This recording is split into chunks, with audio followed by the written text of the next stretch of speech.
What's up, everybody? Welcome to another episode of Lucas Live. Excited to be here with all of you today. We have some great guests in the building. I am very excited to be here today. Thank you guys for all of your support and watching us over the last week as we kicked off season 6 of Lucas Live. 6 years in, so many great guests, so many great things to talk about, to learn about, to hear about. Yesterday, we had my man Gino Haynes here. Gino was breaking down housing and Camp for All People and the work that they're doing and the work that they've done here in the community.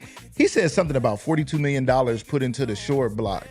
I said, Shore Block? I said, man, Shore back in the day for most of us, it was some money moving, but it wasn't, investment. And so it was amazing to hear about that and to hear what people are doing. Sometimes we lose hope in our communities and we think nobody's doing anything and they should do more. And oftentimes we talk about people who should do more as they should do more. The city, the government, the this, the that, the whoever we're talking about. The reality is we all can do more for our community. So it's a pleasure to bring so many great people into this studio to talk to you about how you can also be involved. And today we're going to talk to some great people here in our community who are going to talk about how you can be involved. We're going to start today with Mr. Ralph Lee, Interim Executive Director and CEO of SARTA, but he's here today representing Citizens for SARTA. I'm gonna look over here at my people. Citizens for SARTA. We also have Latrice Virola, who's been with Citizens for SARTA for a long time, and also we'll talk about her work at SARTA. And we have Lisa Lucas in the building. If you think she's coming on camera, you got another thing coming, ladies and gentlemen. Lisa is my cousin, and I have to grab her to get a picture. You know what I mean? Maybe she posts pictures, but she ain't trying to be anybody's video. Oh, they're saying they're not seeing it. I've got to share it. Let me share it. Let me make sure we are live. We're on my Lucas Tyndale Facebook page, and then I'm going to share it to my Lucas Tyndale page. So let's make sure you guys share the broadcast as well. If you're looking for me on Lucas Live Media, it's because I've been going live to Lucas Tyndale and then sharing it to Lucas Live because, I'm just studying stuff, and they said we're going to get more reach that way. So we're going to share it over here in just a second. You guys make sure you share the broadcast, everybody. I'm going to do the same here. Let me jump over to Lucas Live Media and make sure we are live there because I know you guys like to watch us over there as well.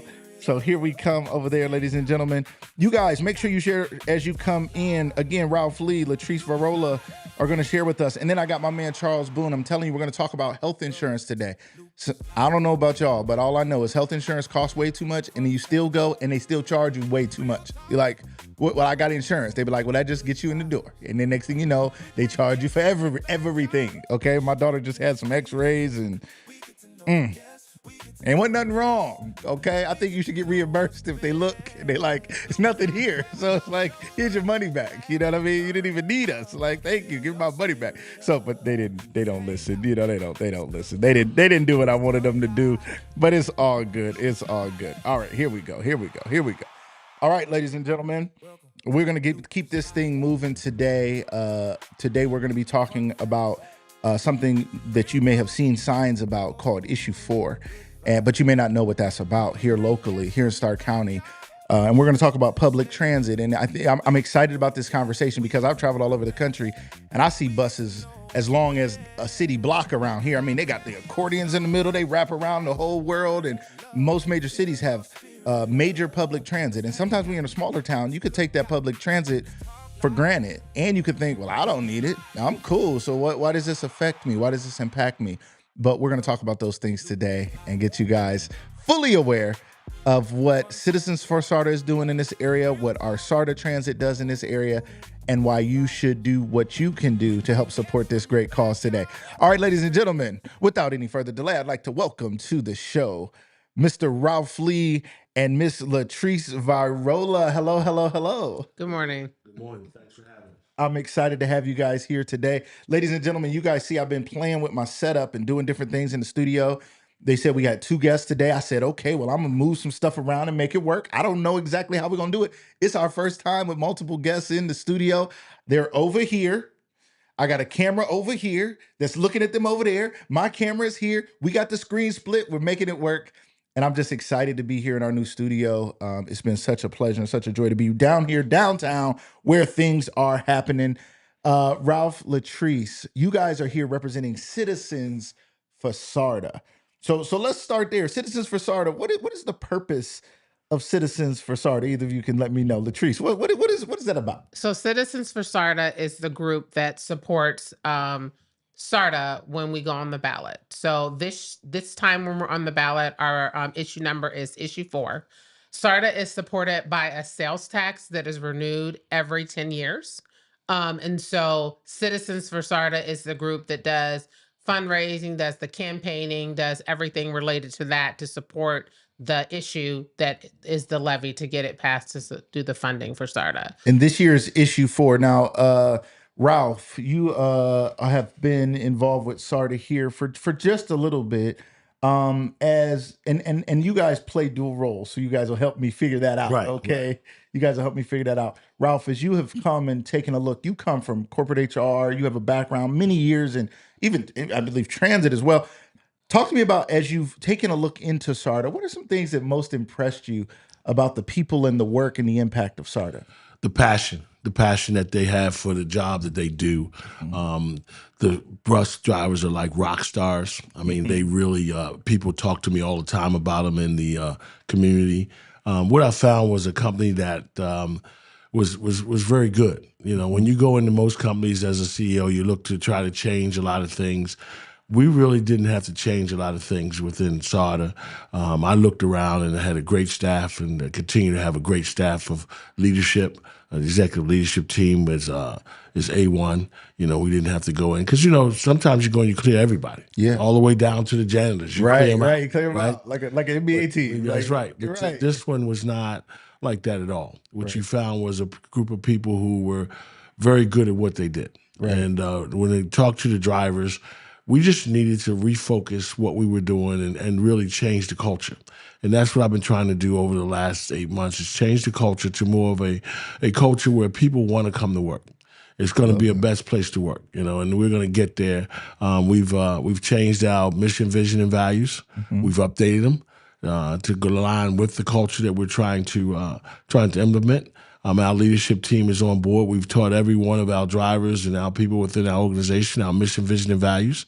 We call them our cornerstone values, named after the cornerstone down on Cherry and Tusk. So we've done a lot of different things over the last 8 months. But again, when you look at SARTA, it's a necessary thing for this community. You got to have it. And the things that we're going to do in the future are going to allow us to grow SARTA and grow some of the things that we do. And we'll talk about that as we go through our interview today. But we've got some exciting things coming down the pike, some expansions, putting some things back together, creating new things. But also what we're doing is continuing to make sure our image, our buildings, our structures are all top notch. So we're going to be working on that over the next 5 to 10 years, making sure that happens. I love that. I love that. Investment in such a intricate part of our city is an investment in all of us. Latrice, you've been with SARTA for many years, and you've seen SARTA go through many ups and downs, many changes. COVID. I mean, you guys have been through a lot, and it's continued to be a part of this community. One, I want you to first, Latrice, if you could, tell us what the basis of issue 4. And then one of the things you've said to me was, like, during COVID, you guys saw yourselves as essential workers. And if it is an essential, or it is an essential service, if it is an essential service, then being able to fund it seems as though it might be essential to the community. That's up to the community to decide. But in my eyes, that would make sense. Can you talk to us first and foremost, what is issue 4 and why is it so important? So issue 4 is a renewal of our 0.25% sales tax with an additional increase of 0.1%. So right now, when you buy something for $20, SARTA gets 5 cents. We are looking to get 7 cents in the future. Not 7 cents. So it's really not a significant increase as it looks to the spending of people. And the thing that is critical to understand is this is a sales tax for Starr County. So it's for everyone that spends money in Starr County, not just everyone that lives in Starr County. But that additional 2 cents that we're asking for will do a significant amount to be able to do the investments, expand the services, things that people have been asking for in the community that will help us to be able to do it. I love that. Um, Go ahead. and then as it relates to being essential, we are. So, everybody doesn't use SARTA, but it's kind of like 6 degrees of separation. Everybody is impacted by SARTA. Someplace you go, to the doctors, to the restaurant, to the grocery store, a business you go in, somewhere down that line, someone has used SARTA to get there, or they have their family member using SARTA to get there. So people may think, oh, I don't need SARTA, it doesn't impact me, but it does. It just might not be directly. So we are essential. And again, that's why during COVID, we were essential workers. If the transit wasn't working, you wouldn't have been able to get your groceries, go to the hospital, do all of the things that you needed to do. And so I think that sometimes people don't think about that, but it's something that we would like to make sure that we remind people that we do impact you. It just might not be directly. I that's a key thing because I was featured on a billboard for SARTA a few months ago, and that was quite distinguished. People was reaching out to me like, I had made it. I said, you know what? I'm glad I rode the bus back in the day. You know what I mean? That's all it took. I had to ride the bus.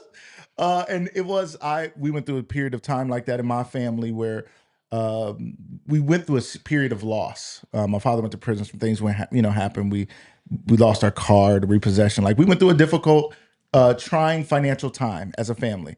Before that, we had 2 cars, 2 parents in the house, 2 everything. Everything was good until it wasn't.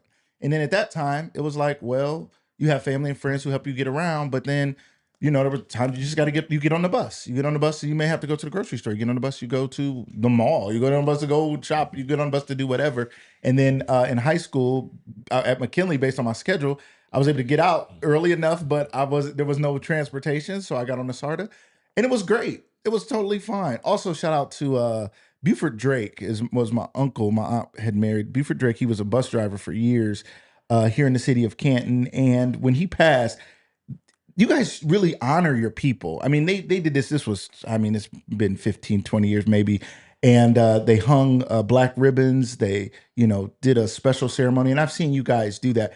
Why do you guys, let's not just talk about the value to the community. Ralph, you were talking about this, valuing people. I think it's important for you people to know it's not an inanimate object that is a bus driving through the city. There are people behind the scenes and men and women on those buses, driving those buses through all kinds of difficult seasons and stuff, going to help other people. Talk to us a little bit about the value of people through the eyes of SARTA. Well, I always like to say we give people their lives back. We give them the opportunity to live their lives. When you look at what SARTA does as far as not only from a large bus, but from a paratransit bus, which you see going throughout the city, we're taking people to their doctor's visits. Right. We're taking people to get their groceries. We're taking people to visit families. We're taking people to get to work. We've done some of these people, we've taken them to get to work 20 years, 15, 20 years, where we picked them up in the morning, take them to work, picked them back up because they've been disabled. They can't drive. A lot of us have that conversations with our parents. Yeah. And we're going to have it. All of us are going to have it at some point where they're not going to be able to drive. What are you going to do? Are you going to take them everywhere? Well, you can call us and work with us. The key to anything that you do from a public transportation perspective is make it a very good experience. Yeah. Because if you make it a very good experience, then people come back. Right. You take a look at what we did in November with the SNAP program. The SNAP program was struggling. The president and the Congress had not backed it. We were around November the 9th, and they were struggling. People were struggling, trying to get food, trying to get clothing. They were struggling. So we decided as a group, we're going to offer free rides for the next 20 days. So we went from the 9th of November to the 29th, offering free rides. And what we learned in that situation was something interesting. We talked a lot about meet people where they are. So I'm out there the first day asking drivers, hey, how'd it go? Driver said to me, Ralph, the first person I had 6 kids, man. Wow. He said they had 6 kids. He gets on the bus. I'm like, come on, you taking all the kids in the neighborhood out for a ride or what's going on? And he finally quickly realized, no. Those were their kids. There was their kids, and he didn't know what she was doing. Was she taking them to go to school? Was she taking them here or there? But She got on with 6 kids Yeah. and rode the bus. And what our whole thing was, let people experience it. Because then they'll come back when they're not in any type of trouble. They'll feel good about riding the bus. I love that. But the biggest thing about that whole thing was that 94% of our routes were near or close to where you could get food or clothing for the SNAP programs. Wow. 94%. So when they got on the bus, they had an opportunity to go get what? Food and clothing. So that was the big thing about that. And like you said, people. It's all about people. It's about making sure they have a quality ride, a quality life. And like I told you, rock stars. Bus drivers are rock stars. Because once they get to know their bus driver, they look for him. Right. They talk to him.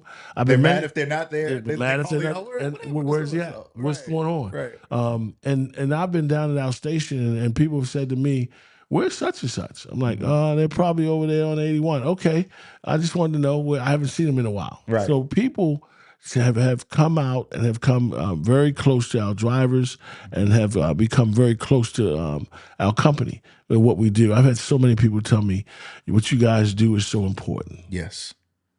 I agree. What you guys do is so important. And I think it's interesting in a community when a service is more need based. And Latrice, would it be fair to say that most people, obviously in our community, a smaller city, a smaller town, it's more need based, but it's still something we should all value? Talk to me about that, because Latrice, I mean, maybe somebody has an argument to say, I don't need it. I ain't gonna need it. I got a car. My sister got a car. My husband got a car. My wife got a car. My kids got cars.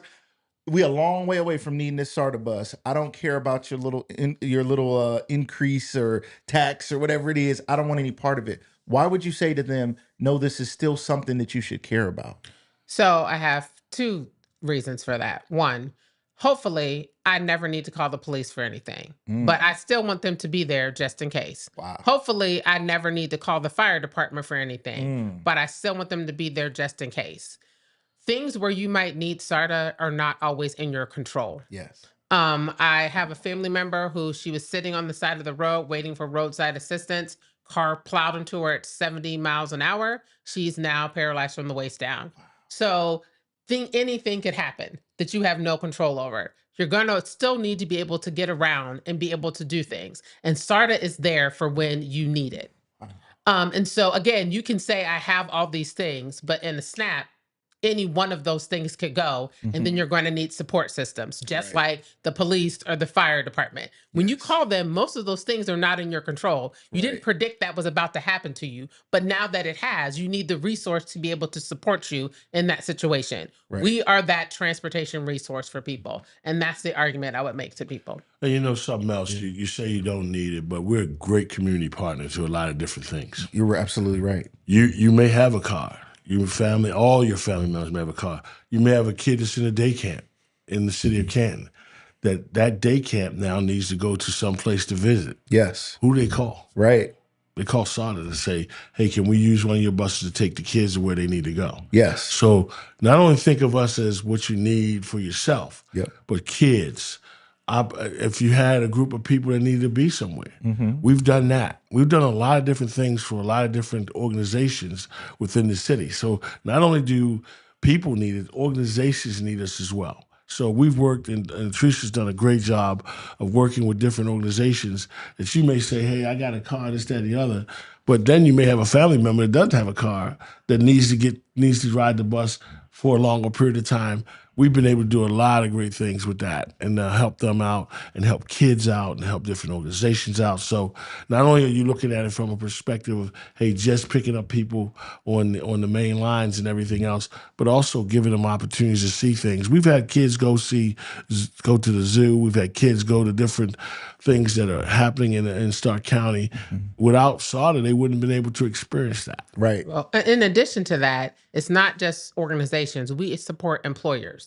So like I said, the 6 degrees of separation, you may not use it. Everybody you know has a car. But when you go to that restaurant that you love to eat at, one of those employees, you started to get there. Your favorite waiter or waitress. Yeah. So one of those employees use that. So that if they didn't have SARTA, then you couldn't get that favorite meal, drink. So again, it's not that a lot of people think that they're not impacted by SARTA, but they don't know the story behind all the people they interact with every day. And I would argue that someone they interact with needs and Interaction. depends on SARTA, and some of the things that they love to do in their life may or may not occur without us being there transporting people around. I love that. I love that. As we think about the impact of SARTA and the usage, and Latrice, you've seen this over the years. I think to those who don't use it, they're thinking, well, I don't use it, and my friend don't use it, and my sister don't use it, so nobody's using it. What is ridership like? I don't even know if ridership is a word, ladies and gentlemen. I'm just making up stuff. It sounds good. Is it a word? Okay, ridership. Yes. I don't know. It's like viewership is my thing. I do podcasts. Ridership. What is it like? Are people riding SARTA buses? So yes, people are riding SARTA buses, and one of the biggest things you hear is, I see empty buses. And my response to that is always two things. It's timing and the type of service. If you go down to Cornerstone at our lineups, buses are full, which is actually what you want, because then that means that people need to use this to get someplace. Yeah. As the bus is going down the road, you would expect less people to be on it, because then they're using it to go someplace. Great point. So then when it gets to the end of the line, it would be empty, fill up again, and do the same thing. Right. So that's actually transportation working how it's supposed to. If the bus was full all the time, that just means people are surfing. They're not really going anywhere, and transportation is not doing what it's supposed to do. And the second thing I would say is it be the type of service. So our bigger buses are going to have lots of people on them, but our smaller buses, by nature of what we do, the people that use those buses need a little bit more support. So you're not going to have as many people there, just based on the nature of the people that are riding the service and why they need to ride the smaller buses. So I understand seeing an empty bus, but I always say it's timing. And Ralph's example is perfect. It's like the mall. If you went to the mall at 2:00 on a Thursday and it was packed, you would question why no one has a job. Right, you would. Because that's just not how malls work. But no one says we don't need malls because they're not full 24/7. Everybody understands there's going to be ups and downs, and we're kind of the same way. And you asked the ridership, what does it look like? It's about 1.4 a year. Right now it's up to 1.4 million. I like numbers. I don't know if y'all know I'm a numbers guy. And I like millions. Millions always sounds good to me. 1.4 million people. And that's based on, I don't know what the numbers of the population of Stark County is, but that's a lot of riding. That's a lot of rides. And I do think I've seen empty buses, but every time when I notice an empty bus, I'm like, what am I doing looking up in this bus? First of all, I'm like, I should be paying attention to the road. Secondly, I've also been behind a bus that stopped every 10 seconds and I was mad, but then I was happy because I thought, well, they're picking somebody up. They're dropping somebody off. Somebody threw a bike on the front of that thing. Like, wait a minute. Did they just ride the bike to the bus stop? All the time. All the time. You see it all the time. That's amazing. People ride the bus up, ride their bike up to the bus, put it on the front of the bus. And that's something you guys are ready for. And we're ready for it. And we have them on all of our vehicles. Yeah. And they put them on, and then they go to a place, and then they get off and they ride their bikes off that. So it's all about convenience. Yeah. It's all about making sure that you're meeting people where they are. So perfect. That's a classic example. I'm meeting you because I know you're going to ride that bike 2 miles to get here. Yep. Now put it on the bus, get on the bus, get off the bus, ride your bike another mile to your job, park your bike, go to work, get out of work, get her back on that bike, and come on back to the bus and then go home. But that's what we do. Yeah. That's the exciting thing about it, man. When you see somebody put a bike on the bus, that's exciting. That is. I love that. As we think about issue 4, being there's already a tax base that already exists, correct? There's a base of this that is just renewing something that was. Is that correct? Yeah, we're renewing our agreement for 10 years. It's a 10-year agreement. We've been paying. A big part of it, all of us as people in the community and everybody who comes in for the Hall of Fame, for the Strong Family Wellness Weekend, for I think it's a pool tournament. I don't know what's going on here. Everybody that comes in is also helping pay into that already was. So it's 1/4% that people are paying right now. 1/4% is what people are paying right now. So for spending $20 right now, SARTA gets 5 cents of that. 5 whole cents. Yeah. And let me explain something about this tax. This tax is 6.5. It's one of the lowest in the state. Okay, so you can go in and ask for a lot of things. We're asking for 0.10. We haven't had an increase in our 1/4%. We haven't had an increase asked for anything since 1997. Wow. So imagine you haven't had an increase or anything since 97. And of course the sales tax has gone up and you continue to get more. But again, the cost of things have gone up, so you get a little bit more. But that's still, so have your costs. Right. So it doesn't exactly like turn into anything, right? Exactly. So when you look at that, let me explain a couple of costs that have really gone up. Cost of buses. Buses cost anywhere from an average about 600 to 1.6 million. Those accordion buses that you saw that you like, In Minneapolis and all those things. 1.6 million or more. Those are really, really expensive. And we should know that because we've all seen the cost of cars go up. Right. Used cars, regular cars, every car. We've seen the cost go up. We've seen the cost of fuel go up. We've seen the cost of all these things going up. And you multiply that times the size of a bus. Right. And you're saying this is expensive. This is expensive. And what's happened is our buses have become old because we haven't had the monies to go out and do that. And we need to be able to do that. It's local match money. A lot of times you may have a bus cost you $800,000. You get it through a grant. The grant says you got to give me at least 20% down on this. So now you're paying about $160,000. But let me give you some examples of our buses. Our buses are 7 to 9 years old. You will want your fleet to be anywhere from 4 to 5 years old. Our fleet's 7 to 9 years old. 700,000, 900,000 miles. You can look at our buses and tell. But maintenance has done an outstanding job of keeping them on. But we're spending way too much money to keep those buses running. One thing you can do is you can always look at us, and we won't tell you anything that we can't back. If you want to know what our buses look like and where they and how old they are, just look at the 4 numbers on them.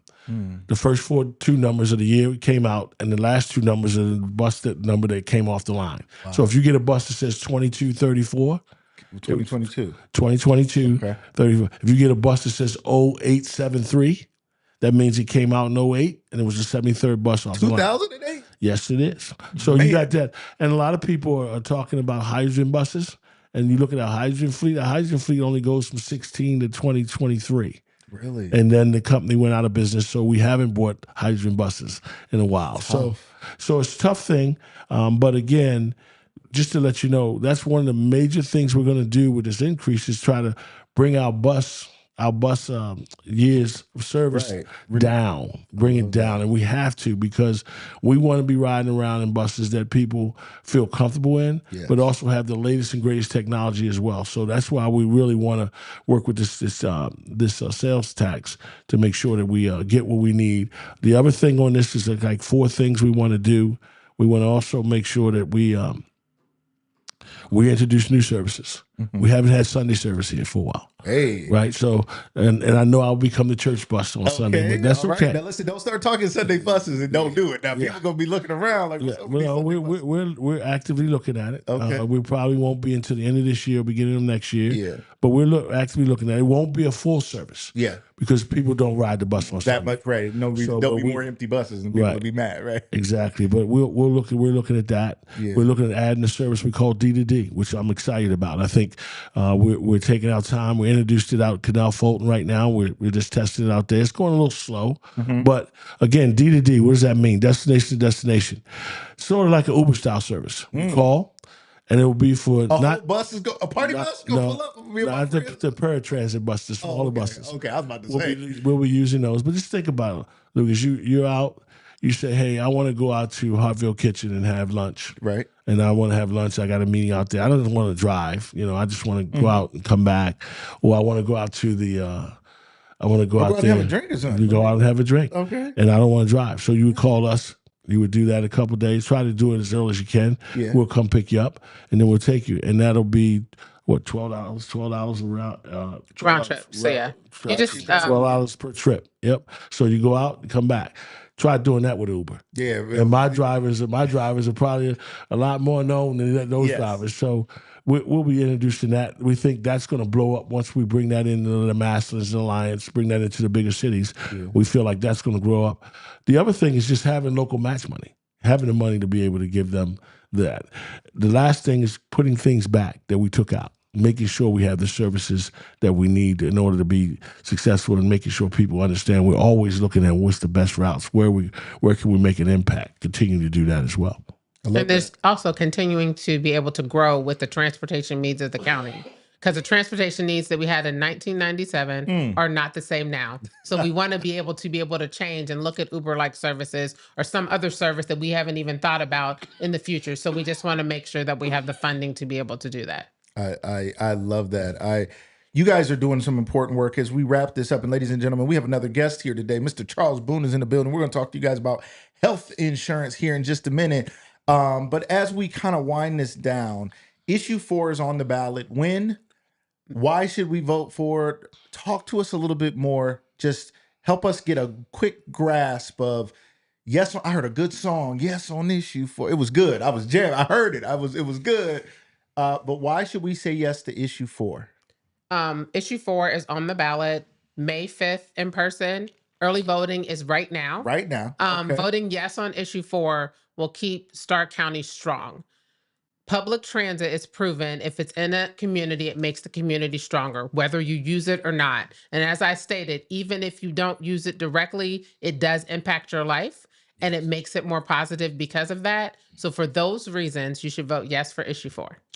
Love that. In order for this community to continue to grow and be successful, you need a great rapid transit. Yeah. And so without that, this community does not grow and continues to wither. And I think that's the key point for me. It's just with this being here, we're going to continue to grow. We're going to continue to do different things. We've got some exciting things we're thinking about doing too that this community hasn't seen and we haven't talked to anybody about. But we got some things that we're looking at doing that make this community connected, not only to just Stark County, but trying to connect it to different areas. So we're 45 miles long. As far as the community is concerned, we want to hit every inch of those 45 miles to make sure we're making an impact.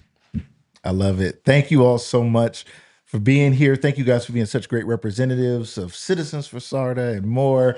Our community out there. For those of you who are watching, we want to thank you guys. We need this in our community. Couple quick shout outs. Shout out Sharon Lucas is in the building. What's up? Your sister's here. She's in, but you know she's not coming on camera. But she is in studio. We got a live studio audience today, ladies and gentlemen. It's going down. Gloria, welcome. Thank you so much for being here every day, every morning, all the time for Lucas Live. Thank you so much for being here. Ron, he said, I remember when it cost 35 cents around this SARTA, man. We've aging ourselves, my man, when we was dropping change in there. And there is a cost to ride, right? And real quick, as we think about that, what most people don't understand is the cost to ride the bus is nowhere near what it costs to get an Uber, get a ride, put gas in your car, and therefore it is not enough to just sustain in and of itself. So real quick to that, and he didn't ask this question, but I know there's some people out there who say, well, you charge people to ride. That's where all the money comes from. That should be enough. Tell me why it is or is not enough. It's not enough. First of all, we serve the underserved. Yes. Okay, so taxation of the underserved is not the right thing to do. Yeah. And we wouldn't even get enough money to do what we need to do over a period of time. Yeah. We wouldn't get enough money, period, to be able to do that. So if you go out and say, we're going to tax them another this, that, and the other for the bus ride, it's not the right thing to do. Yeah. And when we look at the monies that would even bring in, still ain't enough. Still ain't enough. So why would you go do that? Yeah. And when you talk about the cost of the bus, you know, Latrice can tell you how much that costs every day and the monthly and everything else. So just to give a comparison, if you look at our budget, sales tax is 60% of our funding. Mm-hmm. Fares is less than 5%. Wow. So you would have to exponentially increase fares to a point where it would unsustainable. Well, not even sustainable. I mean, for the person. It wouldn't be affordable. Is the word. So you have to exponentially increase it. So the fares are there because you know that people value things that they have to put things into, but we need to make it so that it is something that people that use it can afford. Otherwise, no one will ride and it will defeat the purpose. Excellent points. Thank you guys so much. Zanita, we see you. Good morning, Miss Audie. Hello, Molly from NAMI. Molly from NAMI. That rhymes. I never noticed that. Molly from NAMI. Hello, Molly from NAMI. Thank you guys for being here. What's up? When I was a kid, taking SARTA was the cool thing to do, right? She said, if you make it again, it'll flourish. This generation will spend so much money on Ubers and Lyfts. That is so true. Yeah. They spend so much money. And the funny part is it's expensive. I've been in New York, and the Uber, I'm at the airport. At one time, the Uber I think it's like almost 6 p.m., the Uber cost $30. At 6 p.m., the Uber costs $60. And it's like, well, at right between that time, nobody will pick up your Uber. Like nobody, I'm on there like, hurry up, come on. They're like, nope, we waiting this 5 minutes because we about to double this charge. And even around here in a small town, it's expensive because there's less Uber drivers. So It costs a lot. So when you look at the destination, let me give you a quick thing. Mm-hmm. You're going out of town. You're going Yeah. to New York. Yes. Would you want to call us, take you to the airport, Mm-hmm. drop you off? When you get back, have a service there, wait to bring you back. Those are things that people dream about having. Literally. Right? And for $12 each way, you could do that. Or you park your car there, you leave it there for 4 or 5 days. Yep. It's going to cost you $80. Oh, for sure. It's going to cost you $80. And we got a small airport that's We got a small- inexpensive, but still right. that's expensive. It's expensive. So Yes. again, these are the things that we're going to be introducing, and these are things that's going to make it cool to ride the bus again. I love that. I love that. Thank you guys who are all commenting. Stay tuned here. We have another guest. Carlton, we see you. Miss Kim, we see you. Shahidra, what's up? Coach Spoon, Sean with the Spoon, what's up? Jill, we see you. Miss Cliffy, what's going on? Everybody, thank you guys for your comments. Hit those hearts, hit those likes. Continue to comment here in the comments. We're about to talk about health insurance here in just a second. Ladies and gentlemen, don't go anywhere. Again, thank you to our great guests for being here. I'll see you guys again soon. Vote issue 4 on May 5th. Ladies and gentlemen, get to those polls. And hey, let's say this. You got to get to the polls to be able to vote. And a lot of people go to the polls only for presidential elections and stand in line and hold up the sticker and be like, I voted once every 4 years. And meanwhile, every day of your life is impacted by local issues, even more than national issues. So let's get out there and make a plan. One of the things I want everybody to do, and I'll see you guys later. I'm going to give them my rant to camera. Thank you guys so much for being here. Make a plan to vote. I think one of the hardest things is it takes time. It takes planning. You got to go to work. Your kids got to go to school. Things have to happen still on that day. So oftentimes we don't have a good plan to vote, right? So make your plan to vote, ladies and gentlemen. How you going to get there? I'm going to have my man Charles jump over into the hot seat here. We're going to get back on. Thank you guys for those hearts, for those likes, for staying on, for staying here. Shout out to those who are sponsors of us, our community sponsors. We are taking on new sponsors here for Lucas Live, the show. Lucas Live, we're looking for new sponsors. If you're interested in being an advertiser here, you see we have great guests and great things going on. You're good to go. And also, we're coming out with a new website. We're working on our website right now that will be a community resource. It's going to have a community calendar. It's going to have a way to nominate hidden gems in our community. You know somebody out there that never gets recognized. Now, you know some people who always get recognized, and we love them, and we're going to have a way to recognize them as well. But we want to spend some special attention and put a special community spotlight is what we do here on some hidden gems. That single mom who's getting on the bus and making it with those 6 kids, that teacher who's doing such a great job for students in the community, that healthcare person who's doing something, that bus driver who's always smiling. We're going to do community nominations. You'll be able to go on the website, nominate people. You'll be able to go on there and vote for people and say, I think they're deserving of the prize this month. So I'm looking forward to launching that. You guys are going to hear more about that coming soon at lucaslivemedia.com, as well as so much more we are working on. So if you are a business or a small business and you're interested in being an advertiser here, we got the eyes of the city on us. So consider reaching out to us and consider doing that so you can be a part of the work we continue to do here at Lucas Live Media. All right, ladies and gentlemen, thank you guys. I see you guys staying here. I appreciate you guys. Ladies and gentlemen, I want to introduce you guys to someone who I've known for most of his life. And he's here to help us think through some of our insurance needs as individuals. If you're out there and you have insurance, you're trying to figure out what to do with insurance, the navigating that has been a bit confusing for you. You're wondering if there's more affordable options. He is here today, my man, my good friend, Mr. Charles Boone. Charles, how you doing today? What's going on with you? What's going on? What's going on? I'm doing great. I'm excited to have you here today. Tell the people who you are and your company for those who don't know you. And you get a little closer to that mic so they can hear you. I mean, Ralph knew how to. Ralph is a radio guy, so he was all up in there. He did it. He does. He does his thing. But Charles has that deep voice too, so I'm sure it'll carry. Talk to us a little about who you are and what you do for those who don't know you. Absolutely. So first off, thanks for having me. Absolutely, my pleasure. I appreciate the work you're doing because you're doing God's work. I'm learning something just sitting over there listening in the live studio. I love that. I love that. Live Media. I love that. But my name is Charles Boone, for those who do not know, and my company is Ohio Health Insurance Consultants, and we are a full service health insurance brokerage. where we touch every major health insurance program. So Mhm. the Affordable Care Act, Medicare, Medicare and Medicaid individuals, Mm. folks who fall between the cracks and don't necessarily qualify to enroll in a major healthcare program. Mm. So this would be somebody who maybe needs a short-term medical plan. Okay. Folks looking for ancillary products such as standalone dental, vision, etc. So we work with mainly health and health-related type of insurance, Mhm. and our services are always free of charge. We serve the entire state of Ohio. We are growing. We partner with a lot of doctors' offices in the area. And when I say partner, I mean we partner with these doctors' offices. So we Mm. go into the offices, we take tours, we sit down and we ask questions Wow. so we understand if I'm going to be referring a client to a particular practice, I want to know what that practice is about. These are people's lives, these are people's health. So we really do try to take that responsibility to Love educate that. ourselves so that we can educate you. I love that. I love that. I love that.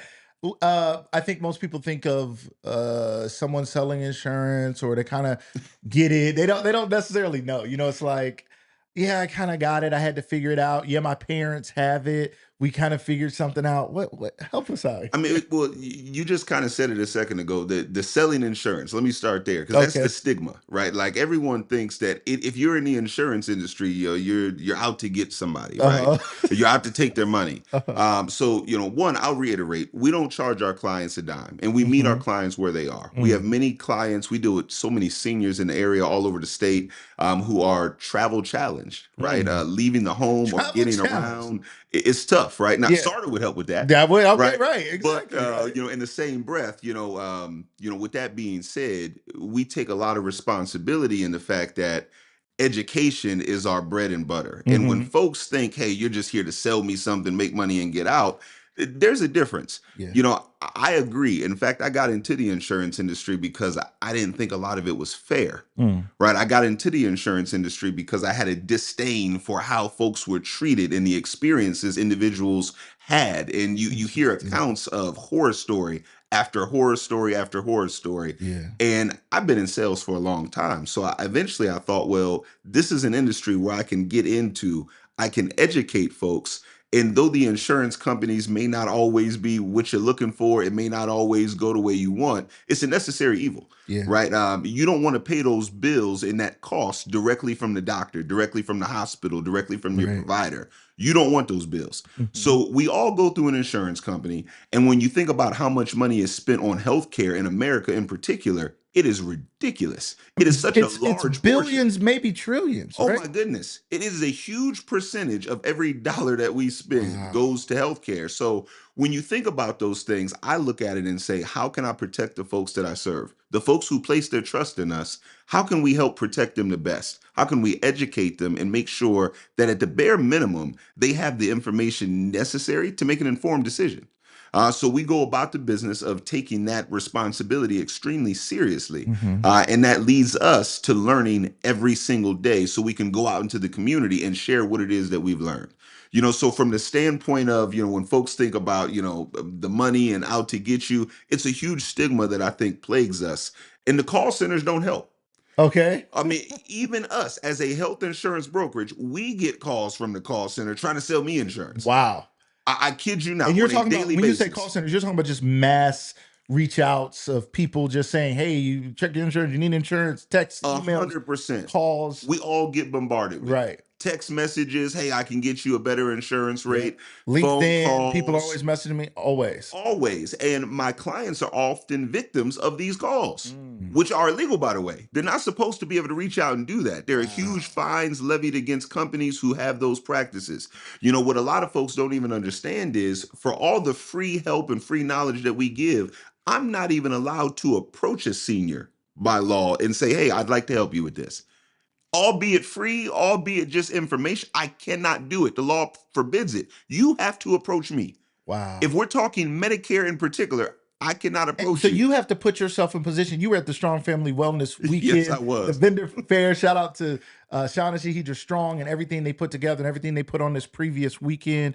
Uh, hugely successful. I don't know how many people probably came through that vendor fair and that health fair. I'd say 1,000 at least. I mean, it was Oh packed yeah, for hours. well attended, extremely well Extremely attended. well attended. But that's one of the ways, is it putting yourself in the community that you serve It to is. give them an opportunity to come to you? It is for Medicare in particular. You know, when you think about the Affordable Care Act, also known as Obamacare or the ACA, not as heavily regulated. I can Hmm. go out and talk about that till I'm blue in the face. Okay. Standalone dental, vision, hearing, short-term medical plans, those things aren't regulated. Medicare in particular, right, our most vulnerable population, Hmm. you can't approach them to help them. Mm. They have to come to you. Right. So knowing those things, there's so many little nuances of this insurance game, and there are so many bad actors that are out there. You Hmm. know, for every bad actor, you know, I do want to speak up for my industry. There's a bunch of good ones, Yeah. right? I have tons of colleagues who are in this business alongside me, and Hmm. we compare notes, we sit down, we share best practices. They do God's work in the community every day. Right. But for every one of those good ones, there's a few bad ones out there who are just in it for the money. They Yeah. ruin it for everybody, and they leave a bad taste, right, in the Yeah. mouth of individuals who legitimately and sincerely needed help, and then ran into that guy, Yeah. right? Yeah. So yeah, I always like to put that out there. We're not all made equal, Hmm. but with that being said, our process is not to find people to sell insurance plans to. Yeah.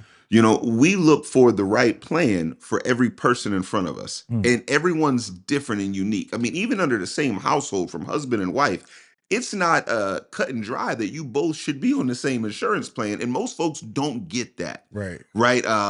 There's tons of people overspending just because you picked the wrong plan, maybe for your medications, and you have no idea. You Mm. didn't even know that there was a method to pick the right plan for your Right. medications.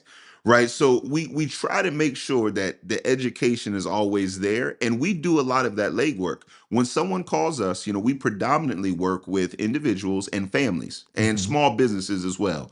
Hmm. But mainly individuals and families. And I would say the senior market is by far our bread and butter, our biggest clientele base as of today. Right. And our process is very simple. We need to gather your information so we know what you're eligible for. Hmm. And that's not quite as simple as it sounds. Yeah. You have the federal government who has certain programs that you may be eligible for that can help you in big ways.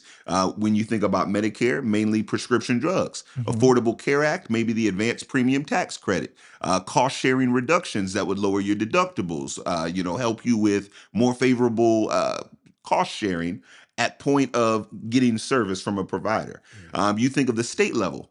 There's Medicare savings programs, about 4 different levels of them, Mm. that can actually prevent you from having a Medicare Part B premium taken out of your Social Security check every Mm. single month. And for a senior who's living on that Social Security check, Right. in a day and age where all of us can pretty much agree the cost of living has risen exponentially. Right. Right. So when things are getting more expensive, but your income is not, and you're Right. relying on that for food, for rent, for everything, Yeah. the money in the Social Security check is huge. So knowing what those programs are, how they help the seniors that we care about, these are our grandparents, right? These are people's mothers and fathers. I take that seriously. Yes. And I want to make sure that anyone who, does place their trust in us, we're able to go about the business of knowing everything that they're eligible for before we proceed. Once we get what you're eligible for, now we need to know your providers. What doctors do you go see, right? Hmm. Who is your primary We want to care make sure physician? we're in network. Is A that hundred right? percent, Okay. right? Who's your primary care? What specialist do you go see? Is And there a these are hospital questions you'd that like to you go sit to? down with people and you ask them, you work with them, you make sure that these things are aligned. And you have access to most insurance companies. How does that work for you if So I'm looking for? that's a great question. Yeah. There's a difference between an agent and a broker. Okay. Some people have an agent. An agent may represent one company, and they may be a great agent, but an agent who represents one company can only tell you about that one Like my company. State Farm agent. Like if we were to say it was A hundred car percent. insurance, my State Farm agent can't tell me what Allstate has to offer and never will and has no incentive to. Right, But right. what are you then? What are you? So as a broker, Okay. right, And what that's we are okay. is What you we represent over 20 different insurance companies, Mm. right? So we take care of the national carriers that everyone knows of, your Humanas, United Healthcares, Yeah. Anthem, Blue Cross, Blue Shield, Aetna, etc. But we also do the major local carriers. So those are the health plans. Those are your Prime Time, Alt Care. Those are going to Mm. be Summa. Those are going to be Medical Mutual. So we Medical have, Mutual is a local plan, or what is it? yes, Ohio, it's Ohio yeah, based or what? Medical Mutual of Ohio. I Yes. Now there are other medical. There's other states that have medical mutual brokerages or something or what? I didn't even realize. Or medical mutual is an Ohio based. I Medical didn't know Mutual that. Ohio. Yes. Interesting. Oh yeah. Right. So when you look at the big national carriers and then you add in all of the strong local offerings as Right. well, there's quite a few. Hmm. For a Medicare recipient, there's about 107 plans roughly in Ohio, depending on Hmm. what you qualify for. Right. So knowing those things, we represent all of those companies. That way, when we take that list of providers from you, Hmm. when we take your list of medications and we have clients spell the medication out for us, give us the exact dose that they take, Yeah. how frequently they take that medication, and then we're able to sort very easily out of all the plans available in your county, because these plans are county based, Hmm. which one is going to be the most affordable for the medications you take. Yeah. Right. So we go through a methodical I process love to that. make sure we're always keeping your bottom line in mind and Yeah. what you're going to have to come out of pocket for to get the health care that you need. I love that. I think it's an area of life that we all need. The costs have gone up tremendously, regardless. I'm trying to think of what we pay for insurance. I know this year, January, I mean, it went up 150 to 100. I don't know, something. It went up Right. this year with no changes to what we got or what we did. And I understand there's some regulations, subsidies, there's things we hear about in the news. Help us understand that a little bit. We hear a lot about that in the news, like the federal subsidy for such and such is running out, and everybody's insurance is going up. Plus, insurance companies are making a bunch of money. So I got two things to ask you. Okay, so first and foremost, insurance companies are multi-trillion dollar companies. Some of these are billion dollar, and extremely profitable. It's not just like they were bringing in a bunch of money. Or you can correct me if I'm wrong. My understanding is the big boys out there, the big companies, are very, very profitable, and they're charging us a lot of money. And then there were some subsidies from the government that expired or whatever they did with that. So now, because they're not paying the insurance company that money, the cost is going up because those insurance companies aren't like, well, we'll just discount it. Maybe I'm right, maybe I'm wrong. Help us understand that world. Yeah, so I have a unique perspective on it. And I'll start with the advanced premium tax credit and the subsidies. Hmm. That was largely referring to the Affordable Care Act and Okay. Obamacare plans. Typically for folks who are under 65 years of age, you do not have an employer who offers you health insurance. Hmm. Maybe our 1099 contractors out there, our realtors, our nail techs, our Yeah. barbers, those sorts of individuals who need health insurance. Hmm. Me as a business owner, Right. I am on the Affordable Care Act, right? Hmm. I'm in the marketplace, Right. healthcare.gov Myself as well. marketplace. So subsidies did not go away this year, Hmm. right? They're still here. Okay. What happened was under the previous administration, subsidies were expanded for folks who made more money. Oh, okay. So a middle class family could enjoy those subsidies and get a decent plan with a decent deductible and not feel like they were raked over the coals. That expired. So when that expired, the subsidies were still there, but Okay. now how much you could make to still get those subsidies was drastically reduced. Okay. Let's talk about this. Okay. So, are you saying, because that's interesting? Okay, that's Yeah. not how I heard it. Right? That's how it sounded like they was taking money out the mouth of the poor babies, and maybe there were some children who needed it, and there were people. So, I mean, obviously, there is the dilemma of you make a little more money and you spend a lot more money. Right? When I was Right. a kid, was times my mom didn't take raises at work because she's like, well, if I take that raise and I lose my government assisted health care, Yes. that $1 you gave, that and it wasn't a dollar, probably a quarter or something you give me per hour over the course of a year is $500, and it's going to cost me more than that to pay for insurance, right? So that Right. existed.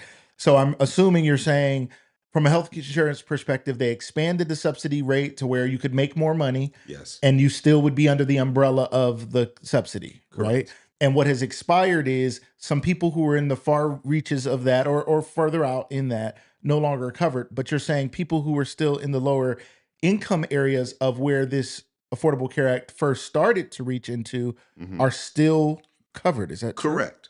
Okay. Correct. Yeah, and they do it based on a percentage of the federal poverty level, right? Okay. So, long story short, before the expiration, again, you can make more money as a middle class, Yeah. income family and still partake in those subsidies, still see smaller deductibles that you felt decent about, Yeah. right? Now, with the expiration of those subsidies, it's gone back to what it was, Okay. to where now you have to make significantly less to be able to partake in it. Got it. That makes sense. I want to shout out your sister is here. Kaya is in the comments. She was here. It's funny. She has an office here in this space as well. Yes, she does. Yes, she does. Her name on social media is Brianne French. So I was looking at it earlier. She made a comment, and I'm like, I know her. I know her face. I know who that is. But when somebody's name is different on social media, it just confuses you. You know, Yeah, she's just trying to confuse us. This is Kaya. Okay, right. She got to be fancy. She got to be fancy. That's all it is. She's fancy. We can't go by our name. We can't go by our name on social gotta media. be fancy. I don't want you to know who I am. She said the middle class is severely underserved, and in my opinion, the most at risk. What do you say to that? Kaya just made that comment. Thank you, Kaya, for I the agree, comment. and it speaks to exactly what you just said. It's almost this, system, right, that incentivizes you to stay where you are, right? My Don't do mom better. was in that situation. Right. Wants to do better. She was raised in a home.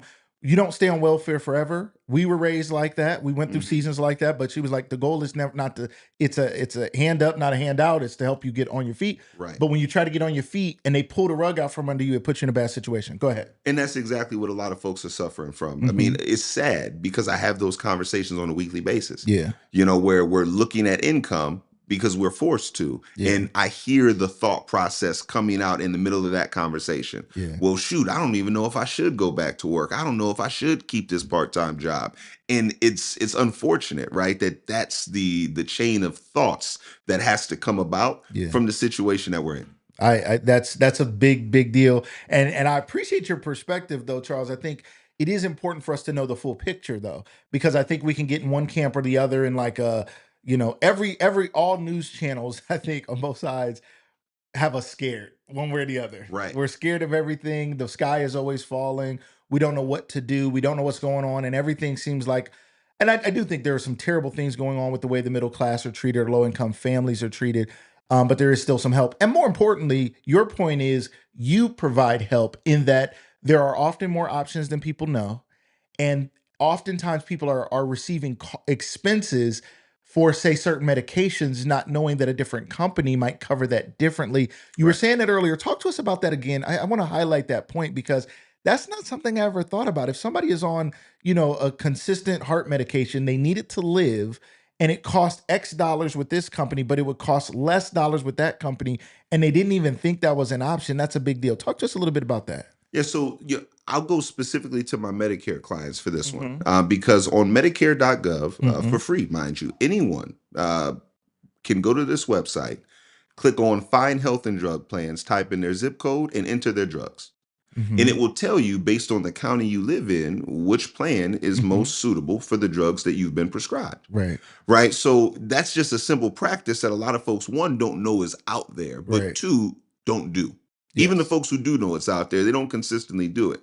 And the thing about these plans are they change annually. No different than your employer changes the plan annually. Medicare plans change every single year. It is not something where you get educated on it, you set it up, and then it stays that way for life. Not how it works. They change every year. So knowing those things, it really just takes someone being proactive. And what we find is folks either don't have the time for it, they don't have the patience for it, or maybe they just get confused and overwhelmed by the whole idea of having to take on that responsibility. And that's where we come in. Ironically enough, when you go to Medicare.gov, you can select 5 different pharmacies at a time. Now, this is what really will blow your mind. Not only are the drugs different prices from one company to the next company or one plan to the next plan, because a company can have, 5, 6 different plans, right? But even the same plan from pharmacy to pharmacy has a different cost. Wow. So I'll pull up oftentimes 5 different pharmacies. I'll do 4 brick and mortar pharmacies that you can just pull up on today. And then I'll do the mail order pharmacy. Let's see what it looks like if you just get it dropped off at your door. And the same drug from this pharmacy to that pharmacy can be crazy different. Wow. And folks don't know. So I ask people, I say, hey, what is the pharmacy that you prefer to go to? And they tell me, we put it on file. But I always shop the pharmacies that I know give me the low rates. And I add the one you told me. I always respect it. I put the one you told me in there. And like clockwork, it comes out every time very similar, right? Where there are certain pharmacies that consistently charge significantly more. There are other pharmacies who do a little bit better. and I educate the clients on this so they know, hey, I know you go here. I know this may be a little bit closer. This may be the routine. However, for the drug you take, if you go pick it up here, you're going to save yourself a significant amount of money. Wow. Right. So that's something that's always big, but you asked something earlier, and this was part 2 of my answer. You were asking about the insurance companies making a lot of money, right? And how is this possible that we're paying all of this? Yeah. And I have a unique perspective on this. I actually was just at the Akron University Economic Forum yesterday.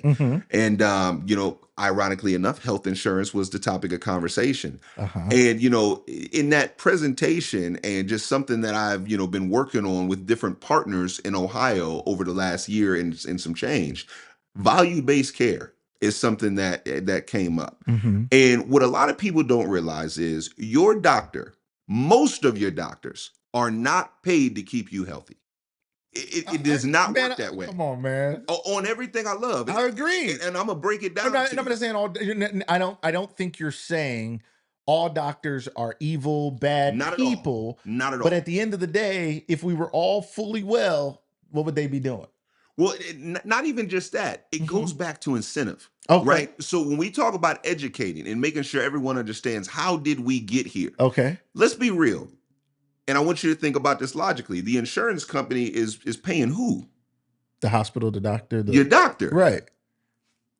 Point the finger at your doctor first. And this is not me taking up for the insurance company. Interesting. This is not me doing that because listen, I've had some beef with these insurance companies. And I will say again, for the record, I got into this business because of my disdain for how folks were treated and how this industry works. Right. And I wanted to do something where we could help. Right. And I battle for my clients with these insurance companies. So insurance companies are not, scot-free and all of this. I'm not saying that. But what I am saying is that you have to look at the system in the incentive structure.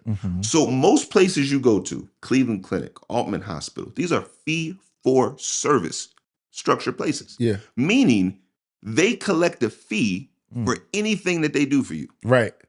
X-ray, just doing your yearly checkup.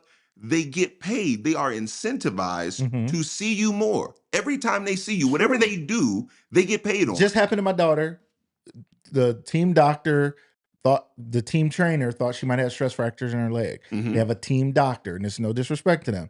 So they send her to the team doctor. We had to go to Stat Care, which is in their network or whatever, get an x-ray. That costs us something. Got the x-ray. They said, well, you got to go see the doctor to read the x-ray.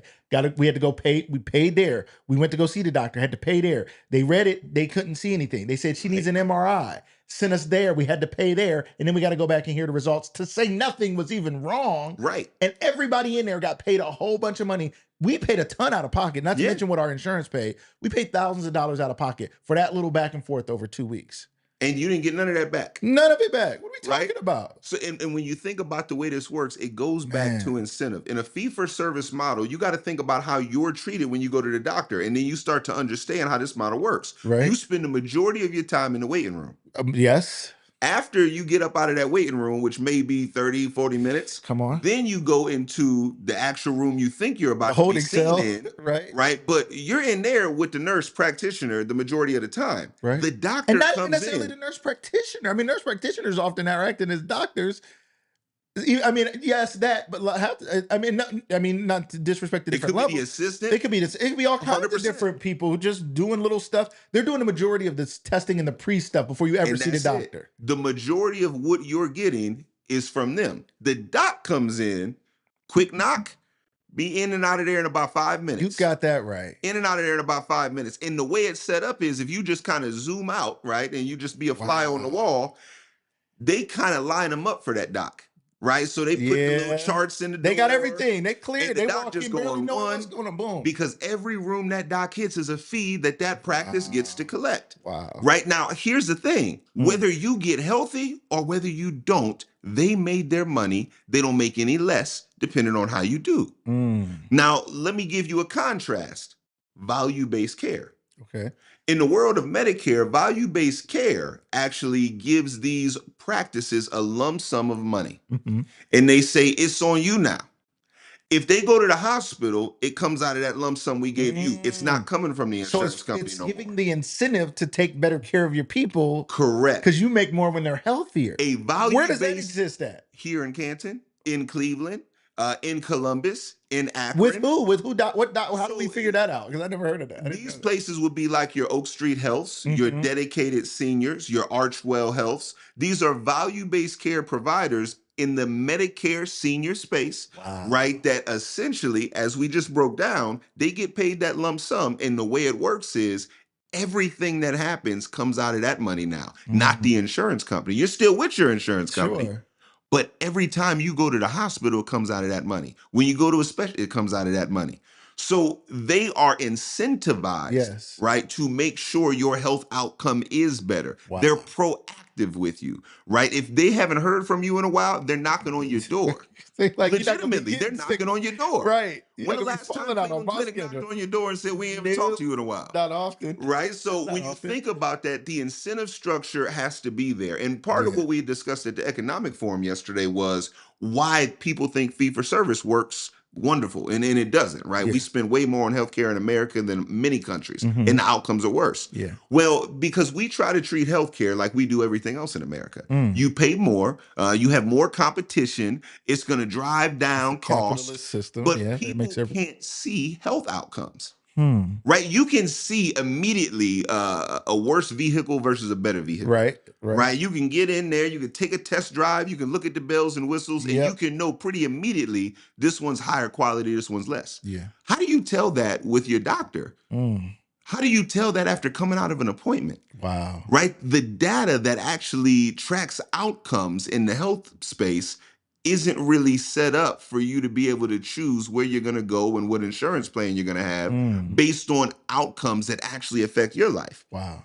You can't see internally someone's health. Mm. So the whole fee for service model, in my personal opinion, is just set up to fail. And what some of these places charge is ridiculous. Right. It is just ridiculous. But when you think about the insurance company, make no mistake, they're paying your doctor. They're Wow. paying the hospital you went to. Wow. And those places aren't necessarily incentivized, financially, to make you better. They're Yes. incentivized to see you again and again, regardless of which way your health goes. Right. So I always try to make sure people understand how that works. And that's part of the reason we like to spend time learning what these providers do, what they're about, touring their facilities, and getting a close understanding of the type of care you can expect. Because if I refer you to somebody, I want to know what that looks like. Yeah. Actually, on the way back from that economic forum, I just had a conference call with another doctor out of the Youngstown area. They actually just started a primary care practice virtual. So Mhm. for folks who do not want to, get up off the couch, leave the house, yes, there are going to be some things you absolutely positively have to go in for. Right. But their whole concept is we want to be there to support you when traditional doctors' offices are closed.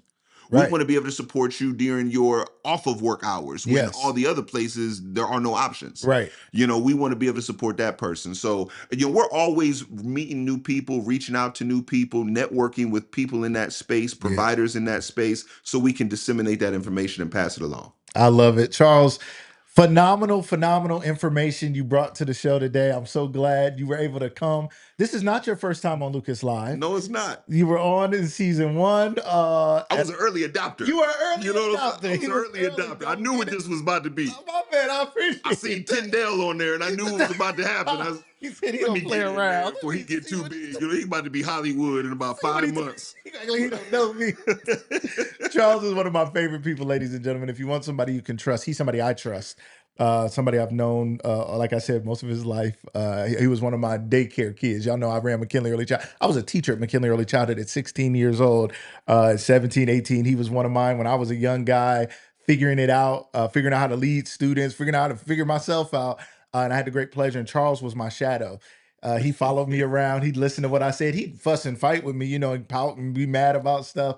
But great. His mom was always great. His parents were always great, supportive of me and the center and everything. And I'm very proud of the man you've grown to be, Charles. I appreciate you more than you know. Man, I'm so proud of you. You were one of my first kids. I had kids of my own later, but I didn't when I was first with you. So it taught me something. And me and my son's relationship kind of models you and my relationship, where we just me and my daughters have a close bond as well.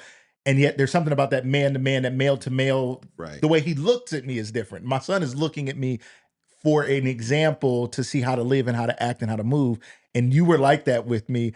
And I had to figure it out because I'm like, this dude is looking at me, and I better not blow an uncertain trumpet. I better not, my leadership better be on point, and I better do it just right. So I appreciate you. It's always been encouraging.